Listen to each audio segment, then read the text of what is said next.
નમસ્કાર વિદ્યાર્થી મિત્રો, એક નવા વિડીયોમાં આપનું હાર્દિક સ્વાગત છે। તો વિદ્યાર્થી મિત્રો, આજે આપણે ધોરણ 5 વિષય હિન્દી સત્ર પ્રથમ પુનરાવર્તન 2 વિશે આજે આપણે સમજ પ્રાપ્ત કરવાના છીએ, જેનું સંપૂર્ણ સોલ્યુશન કરવાના છે। તો વિદ્યાર્થી મિત્રો, આપને વિનંતી છે કે આ વિડીયોમાં શરૂઆતથી માંડીને અંત સુધી બન્યા રહેજો।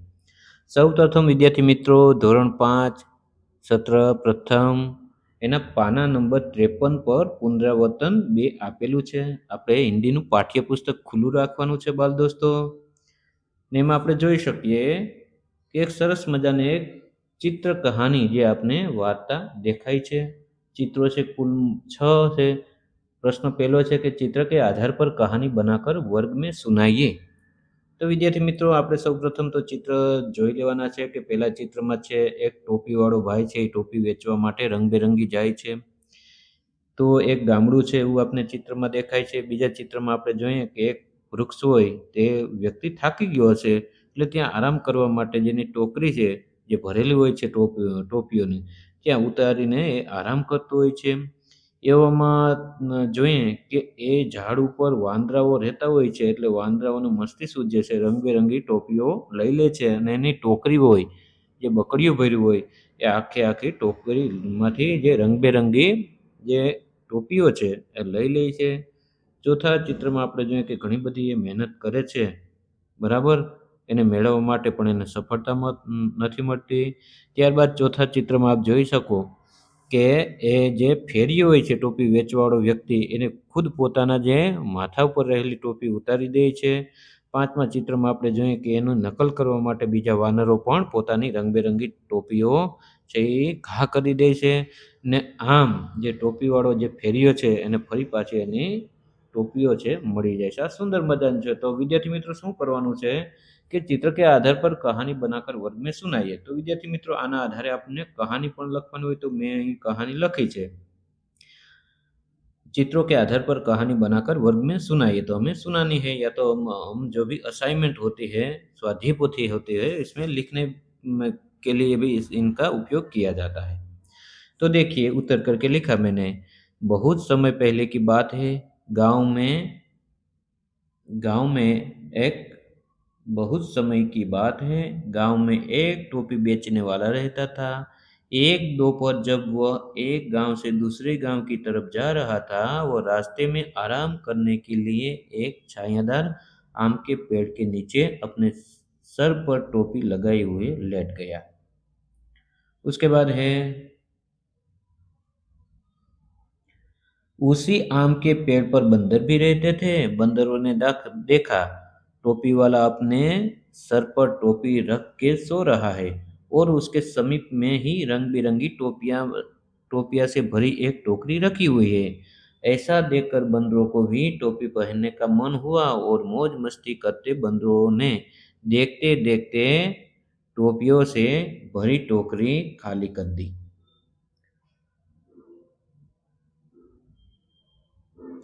कुछ समय बाद जब टोपी वाले की आंख खुली तो वह टोकरी की तरफ देखकर हैरान हो गया, परंतु ध्यान से ऊपर देखने पर उसे समझ में आ गया कि अब सारी टोपियां कहाँ है।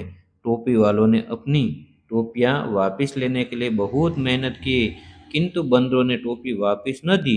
अंत में टोपी वालों ने परेशान होकर अपनी टोपी नीचे फेंक दी। यह देखकर बंदरों ने भी टोपियां नीचे फेंक दी।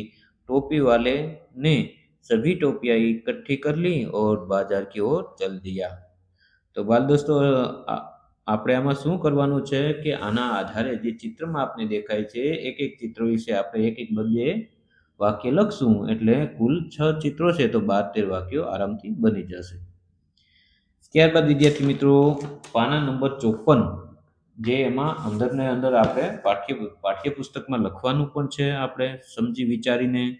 तो सर्वप्रथम आप જોઈએ કે दूसरा प्रश्न, दिए गए शब्दों को शब्दकोश के क्रम में रखिए।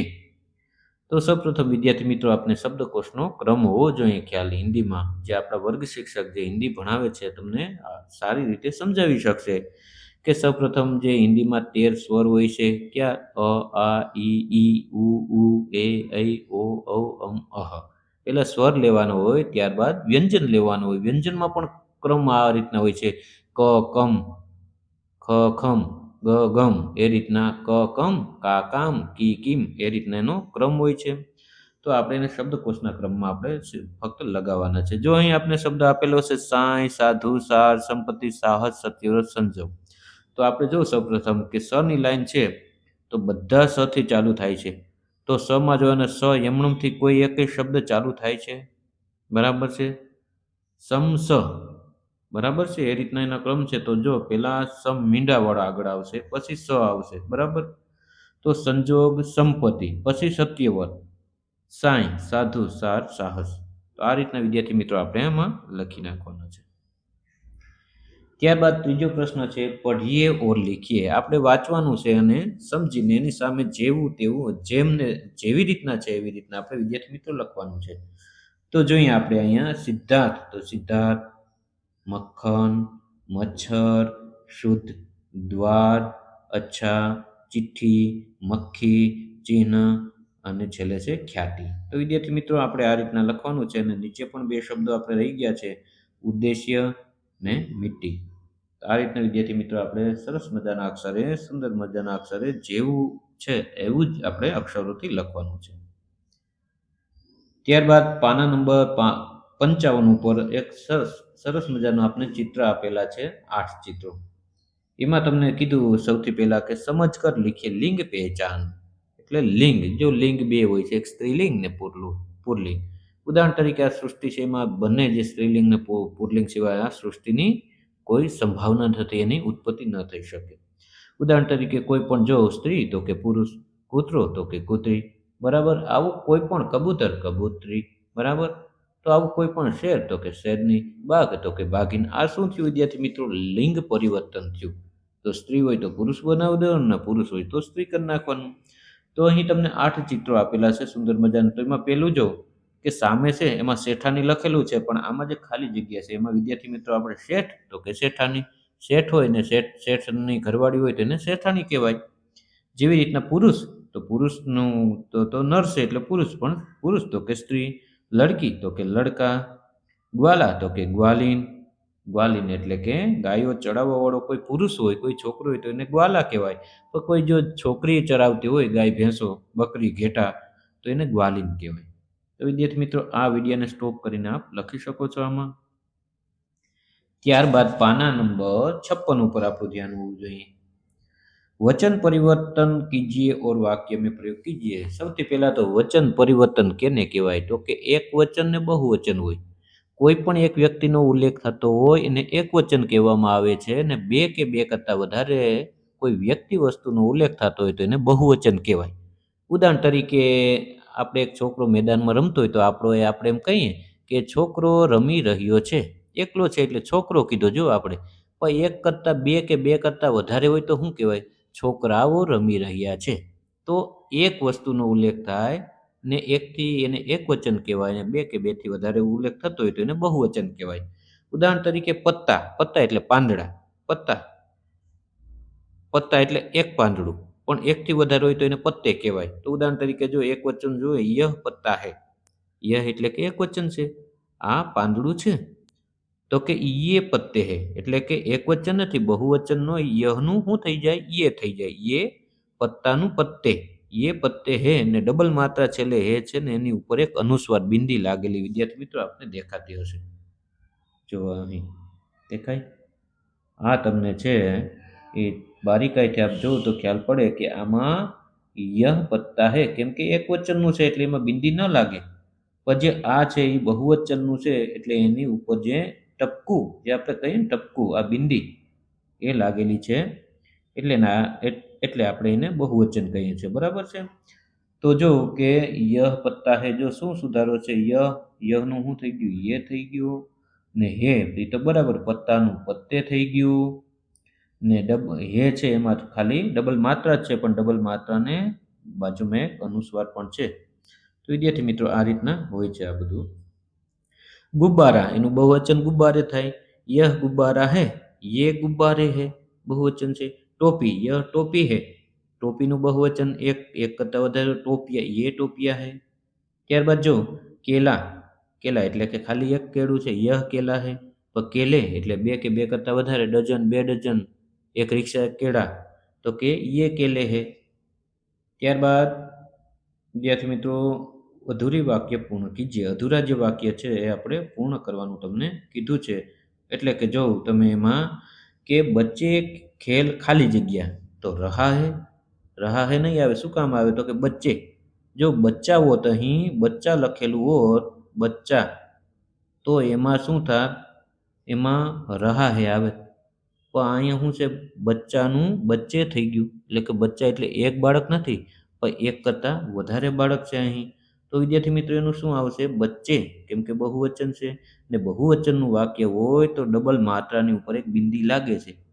બચ્ચે ખેલ રહે હે, તો એનું વિદ્યાર્થી મિત્રો શું આવશે? એનો જવાબ આ આવશે, કેમ કે બહુવચન છે। જો બચ્ચા હોત તો રહા હે આવે। ખાલી જગ્યા દોડ રહા હે, જો એમાં ઘોડા, દોડ રહા હે એમાં બિંદી હોત, દોડ રહે હે એવું હોત તો એમાં ઘોડે આવે તો બહુવચન થઈ જાત। પણ ઘોડા એટલે કે એકલો ઘોડો છે, ઘોડા દોડ રહા હે, જો એટલે એક વચનમાં ઘોડા આવ્યું ફક્ત આમાં।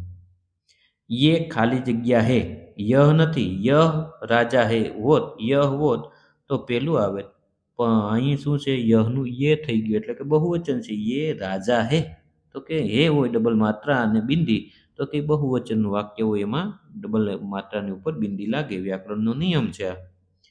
ત્યારબાદ છે ચોથું, ખાલી જગ્યા જા રહા હે, તો કે મેં, હમ ખાલી જગ્યા તો કે ખેલ રહે હે, હમ મેં હોત તો ખેલ રહા, કેમ કે મેં એક વચન આવે, મેનું બહુવચન થાય હમ, તો કે હમ ખેલ રહે હે આવે। ખાલી જગ્યા કિતાબો મેં રામાયણ હે, કિતાબો તો કે એ પણ બહુવચન છે, તો કે ઇન, એનું ઇન થઈ જાય છે। ત્યારબાદ ખાલી જગ્યા લડકે ને લડ્ડू દિયા, તો એનો જવાબ આવશે उस लड़के ने लड्डू दिया। हम कबड्डी खेलने जाएंगे, जाएंगे કે જાઉંગા, જાઉંગા એ શું છે? તો કે જાએંગે એટલે જશે એમ, જાઉંગા એ ભવિષ્ય ઉપર ભવિષ્યકાળનું વાક્ય છે, એટલે હમ કબડ્ડી ખેલને જાએંગે। તો વિદ્યાર્થી મિત્રો આ તો આજનો વિડીયો, આ વિડીયો આપને કેવો લાગ્યો? જો વિદ્યાર્થી મિત્રો આ વિડીયો આપને પસંદ આવ્યો હોય તો વિડીયોને એક લાઇક કરી દો, સુંદર મજાનું એક કમેન્ટ કરી દો, અને તમારા બાળ દોસ્તો છે એને પણ આ વિડીયોની લિંક જરૂર શેર કરજો, એટલે એ પણ આ વિડીયોનો લાભ લઈ શકે। અને આ બાળ દોસ્તો અત્યાર સુધી તમે મારી આ યુટ્યુબ ચેનલને સબસ્ક્રાઈબ ન કરી હોય તો પ્લીઝ એક વખત સબસ્ક્રાઈબ પણ જરૂર કરી દેજો, કેમ કે વિદ્યાર્થી મિત્રો આ ચેનલ ઉપર હું ધોરણ 4થી માંડી ને ધોરણ 12ના વિદ્યાર્થીઓ માટેના વિડીયો બનાવું છું। ગુજરાતી હોય, હિન્દી હોય, સંસ્કૃત, કોઈ પાઠની સમજૂતી મેળવવી હોય, અભ્યાસ અને સ્વાધ્યાયના પ્રશ્નોત્તર હોય ને સ્વાધ્યાય પોથી સોલ્યુશન હોય, એ તમામ હું મારી આ યુટ્યુબ ચેનલ ઉપર મૂકું છું। તો મહેરબાની કરીને એકવાર મારી આ યુટ્યુબ ચેનલને સબસ્ક્રાઈબ